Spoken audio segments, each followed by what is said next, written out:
ফাঁকা হয়ে গেল।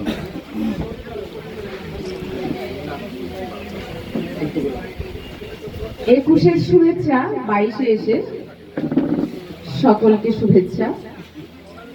পাঠ করছি আমার কবিতা, সেই যে আমার ভাষা। আমি মাটির মেয়ে, অতি সাধারণ।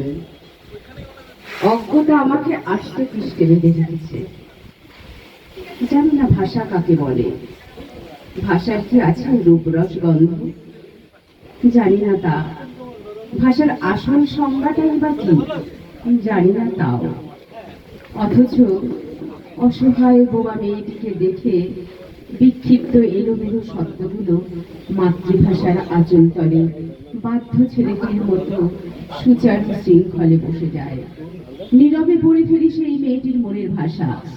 নববধূ হয়ে যে মেয়েটি হাসি মুখে বিদায় নিয়েছিল আপনজন পরিচয়ের সবাইকে ছেড়ে, আজও সে কাঁদে। আজও তার গভীর হৃদয় জুড়ে সাহারা মরুভূমি। আজও খুঁজে ফেরে ভাইয়ের চোখের ভাষা। হয়তো পড়তে পারে, হয়তো বা পারে না। মায়ের শেষ বেলার দীর্ঘ নিঃশ্বাসের ভাষাও কত কি বলে যায়। বুঝেও নীরবে শুধুই চেয়ে থাকা। হৃদ মাঝারে কতই না আগুন জ্বালে আমার ভাষা, আমার প্রাণের ভাষা, আমার ভাইয়ের ভাষা, সেই যে ওগো আমার মাতৃভাষা। কাকলি দিকে গোলাপ এবং কলম দিয়ে শ্রদ্ধা নিবেদন করবেন কবি তরুণ দাস। কবি তরুণ দাসকে আসার জন্য অনুরোধ করছি।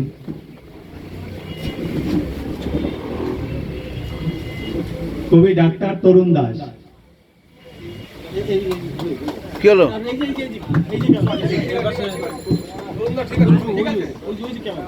যা